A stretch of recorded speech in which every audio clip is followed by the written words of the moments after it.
What is up, guys? Welcome back to another episode here on Futbol Asada. I'm your host, Andre, here with my co-host, Chris. What up, boys? Well, and girls. If there's any girls watching, too. Oh, yeah. I got to do a better job of that. So today we're going to be obviously reacting to the new Selección Mexicana roster for the October friendlies. So let's get straight into it. As you guys can see on our screen, that's the full roster. But I'm only going to name or call out the new names that weren't in the last roster. So in net, Memo Ochoa. In the defense, Jorge Sanchez, Rodrigo Huescas, and Chiquete Orozco, and Brian Gonzalez. And in the midfield, we got Obed Vargas, Edson Alvarez has returned, Marcel Ruiz, which is a W inclusion in my opinion. Attackers, we got Ociel Herrera, Berterame, Alexis Vega, and that's it. And then obviously we got Andres Guardado for the farewell match. So your instant thoughts. Raul Jimenez. Oh, Raul Jimenez, yeah. What are your instant thoughts? Honestly, when I first saw this list, my initial thought was, what the hell is this shit? But the more I looked at the team, I kind of like it just for the simple fact that I think it's very obvious what El Vasco Aguirre is doing. Like you said, there was 13 changes from September. So in just like 3 weeks, he changed half the team, like 50% of the roster. When was the last time we ever saw that? With Jimmy Lozano, with Tata Martino, with Diego Coca, you'd be lucky to see 2 guys change, like 2 new faces in the entire call-up. We just saw 50% of the team got scrapped from September, like 13 new faces. To me, that tells me El Vasco Aguirre just wants to work closely with as many players as possible. Like, I do not believe he thinks this is his best 27 players. I just think he wants to work with more players that he hasn't seen yet. In my opinion, I'm in favor of that. And the reason I feel like that is because if you look at the last roster, the 3 right backs were Julian Araujo, Israel Reyes, Alan Mozo. I think all 3 were solid. They were decent. We had 2 clean sheets. We didn't lose any of the games. And none of those 3 are in this team. And this time it's Jorge Sanchez and Rodrigo Huescas. So to me, that tells me he just wants to see everybody. As much as people hate to admit it, right now, Jorge Sanchez, Huescas, Araujo, Reyes, and Mozo, all of them are pretty much right now all around the same level. He just wants to see a bunch of different players. Again, like, he also dropped Gallardo, which is kind of surprising. Like, Gallardo was a starter his last window. This time he's not even in the team. So that just shows me he wants to see new faces. However, that's the positive side of the changes. However, 2 things that don't make sense to me. I think that's what he's going for, but I still don't think he executed it perfectly. Because, like, how do you make 13 changes and Chari Rodriguez is not one of them? Like, he should have been one of the first guys to bounce. Like, honestly. And there's other changes that I'm not in favor of, like Marcelo Flores not being in the team. Like, Marcelo Flores is arguably Tigres' best attacking midfielder, and yet Cordova, Ociel, and Diego Lainez, 3 guys that he's better than at Tigres, are in the team and not him. To me, that doesn't make a lot of sense. So I think I get what El Vasco was doing, but I don't think he executed it perfectly, to be honest. Like, I think he still made a few mistakes in there. But I am very happy to see 13 new changes. It shows that he's willing to give guys a chance, even if it's not putting them in the game. At least see them in training and see what they can do, which is something we haven't seen in the last 4 years under the last 2-3 regimes. So that was like my instant thought, that I don't think, to sum it up in one sentence, I don't think that he thinks this is his best team. He just wants to see and test out new players. My instant thoughts were, we fucking suck, and the fall off of talent we have experienced in the last 10 years is absolutely diabolical. We have 19 Liga MX players in this roster. So, I mean, that's what we have. So I couldn't really be that upset. I was just more like sad, I guess you could say, because there's a lot of players in this team that I don't rate at all. In defense, you guys know how much I hate Jorge Sanchez. Jesus Angulo, absolutely mid. I don't care if he's decent for Tigres. The man's just average, left back or center back. Midfielders, Luis Romo, yeah, he's been good since Edson Alvarez got injured, but he only plays good against bad teams. We saw how mid he was against Canada. Who else? Charlie Rodriguez, I think you did all the talking, and we've been doing all the talking about him for the last freaking 5 months or something. 5 years. Yeah, I mean, since we started this YouTube, we've been, since day one, bashing him. Wingers, Diego Lainez, it's an absolute crime that Marcelo is not in his team, but he is. How do you not have the best winger on that team in the roster, but you have the other 3 options? Even Ociel. And what pisses me off is that I know Ociel is going to get minutes. I just know it. After Marcelo Flores was in the last three call-ups, last three windows. He didn't get a single minute. But in the first one Ociel is in, he's going to get minutes. That's going to piss me off so much. But that doesn't mean I don't rate him. I think he's decent. But Marcelo is way clear. And who else? Berterame. I think he's one of the big talking points of this roster.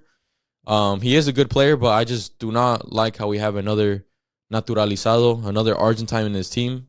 Because at this point, we're just fighting for talent, I guess you could say. We're just getting anyone at this point. Are you in favor of Berterame being in the team? But Berterame, it's interesting, bro, because if in terms of talent, I would say yes, we do need him, and I wouldn't mind him because he can play on the left. He can play as an attacking mid, a center forward, as striker. He's very versatile and very good. Arguably one of the top 5 players in Liga MX. Like on his day, the best player in Liga MX right now. But the thing is, there's also 2 negatives to it. One, it shows you how was there like no Mexican talent like on the come up that we need to like go to like naturalizing players and convincing them to play for Mexico instead. And they're not like young guys; they're like guys in like their mid-20s already. So that's like I think it's a problem. It just shows our lack of development. And two, like with Quinones being on the national team, I didn't really mind it. I'm like I believe he feels Mexican because like I guess his daughter's Mexican. I think his wife's Mexican. He was been in Mexico for almost 10 years. He felt like Mexico gave him a chance at life. So I get the Quinones thing. Santi Jimenez obviously lived in Mexico for 18 years. Dad played for La Selección. So even though he wasn't born in Mexico, obviously Mexican. But Berterame, like, I don't know what connection this guy has to Mexico. I don't think his wife or kids are Mexican. Nothing. He's just been there for the amount of time you need to be a citizen. That's it. Yeah, exactly. Like, he just hasn't really been here that long. Like, like 3 or 4 years or something. I don't think he has any like emotional connection to Mexico. I've never really been in favor of having those type of guys like in the team. I feel like it's more like I feel like he's more like a Funes Mori situation where like, oh, I just want to be on Mexico for the sake of my career to play international ball that I'll never get a chance to play with Argentina and get more exposure. Hopefully, this gets me like a move. Maybe I almost feel like he's using Mexico as a trampoline to like, oh, if I do good on the international level, I might get picked up to like another league or whatever. Yep. Like I don't know. I've never really been in favor of like having guys like that. I'm not. I really don't know what he's thinking and how much love he has for Mexico. But I always found that like I don't know. Like you can't have that much love. I mean, your parents are Mexican. You have no Mexican blood. Your Exactly. like your kids aren't. Your girlfriend isn't. You weren't raised in Mexico. Like he's kind of just been there like a few years. So I don't know. I'm kind of iffy. Like in terms of talent, yeah, we need him, and that's as much people hate to admit it. But I still wouldn't say I'm in favor of it. I think the best inclusion in the entire roster, the most well-deserved, is Marcel Ruiz. Would you agree? Yes. This is a name that's been deserving to be here for a couple of windows now, and he finally's gotten his chance. So hopefully he takes advantage of it and he remains in the main team. Once Aguirre gets his final decision together, who are his best 25 or 27 players, whatever the amount is, hopefully he takes advantage so he's in there. I just want to see these guys play, man. Like I've seen it so many times that we get all excited for all these young guys being in the team, and then they end up getting 0 minutes. You saw it last window. Marcelo Flores, Fidel Ambriz, Alex Padilla. Like, none of those guys played at all. Like, yes, it's exciting to see Rodrigo Huescas, Obed Vargas, believe it or not, Obed Vargas is going on his 4th year as a pro, and he's only 19. So, like, I'm excited to see him. Brian Gonzalez been killing it for Pachuca. Chiquete Orozco, like, who are the other ones? Marcel Ruiz, you just named him. But if these guys don't play, because they're going to keep giving minutes to Charlie Rodriguez, keep giving him minutes to, like, Angulo and Romo and all the same guys over and over and over again, then it's pointless. Exactly. Like, genuinely, it's pointless. Like yes, you got to see them in training, but, like, we want to see them in action. Like, we want to see them in the game. Like, we see them perform well in games in Liga MX or MLS or in Europe, whatever. So they have the level to play internationally. Like, I'll tell you right now, if Charlie Rodriguez can get 50, 60 games for La Selección, every single guy on this roster can get minutes on the field. Like, that's what I'm saying. Like, I want to see these guys in action. That's pretty much the main thing for me when it comes to, like, the new faces that are in this team. But especially Marcel Ruiz, bro. Marcel Ruiz has been probably one of the best midfielders in Liga MX for, like, 3 years. What pisses me off is that he's already, like, gonna turn 24, and we're barely just now gonna get to see him. Like this, when was the last time he got called up? I think for like the Nations League, like bro, like he's already gonna turn 24, bro. What are we doing? Yeah, like over like a year ago, I think I got the Nations League game against Suriname, and he only played like 5 minutes. Just this is depressing, bro. It's crazy. I think the last talking point as well is the farewell of Andres Guardado. I'm obviously happy to see this. I think he fully deserves a farewell match. One of the many players I looked up to as a little kid. He played in so many positions. He fought for the badge every game. Obviously, towards the end, when he missed that penalty against the U.S., that's when I started like falling off and started like not wanting to see him in the team no more. But we can't deny how good he was throughout his career for the national team. No, he definitely deserves his how would you say farewell match. Yeah. So I think he's from Guadalajara, if I'm not mistaken, too. So I wonder if it'll be against the U.S. where he has like his farewell game. I don't know how many minutes he'll play. If he'll just play like the first 5 or 10 or a whole half. I have no idea, but he does deserve it. Yeah, he had an amazing career, and hopefully it ends with us getting a win in Exactly. his final game. So that is one of the W's. One W that we forgot to highlight that I wanted to highlight real quick. That for the both call ups, he did not call up Uriel Antuna. That's kind of crazy. I thought this guy would be in there for sure, but we're close. We're close. We only need Charlie. We're close. Literally, but like Antuna, I think he might be done. Like that's 2 call ups in a row that he didn't get called up. Fingers crossed, because the guy hasn't done shit for Tigres, so there's no way he deserves to be here. But that's why I'm saying, why is Lainez there? Because they produce the same amount in Tigres in the same team.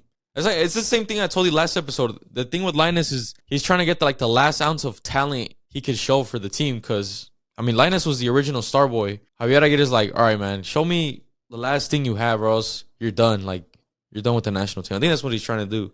But I've already seen enough. For the last part of this episode, let's do our quick ideal starting 11 from these players. So starting off in net, Malagón. Defenders will do 4-back. To be honest, I mean, for me it's different because if it's a 4-back, you're gonna hate it. But I would take Jorge Sanchez over Huescas. But if it's a 5-back, I'll take Huescas. I don't necessarily prefer a 5-back, to be honest. Based on the players we have, I'll just name you my whole defense. Yeah. I'd go Huescas, Cesar Montes, Johan Vasquez, Chiquete Orozco, and then the left wing back would be Brian Gonzalez. Yeah, I like that. That would be pretty decent. But if we use that, I don't think we'd have any subs off the. We just have Angulo.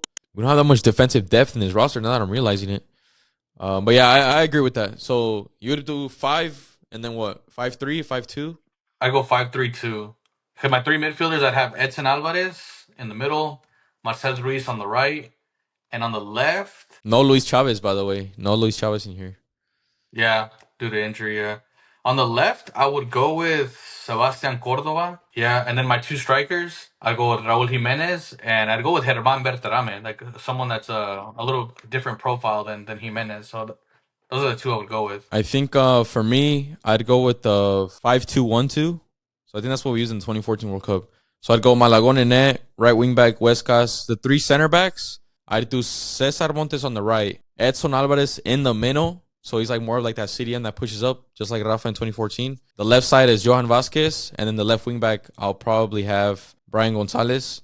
And the midfield, I'd go Marcel Ruiz. I do not want to say Romo, but Obed Vargas. Yeah, why not give Obed Vargas a chance? He's a good box-to-box. So Obed Vargas, Marcel Ruiz, and probably Piojo. And then the 2 up top would be Berterame and Raul Jimenez. Obviously, I don't like Berterame being in here, but if we have him, then let's use him. I think he'd be a good partnership with Raul Jimenez. But I think that was it, boys and girls. Let us know in the comments what you guys think about this roster. Who would you start? What don't you like? Everything. We read all the comments.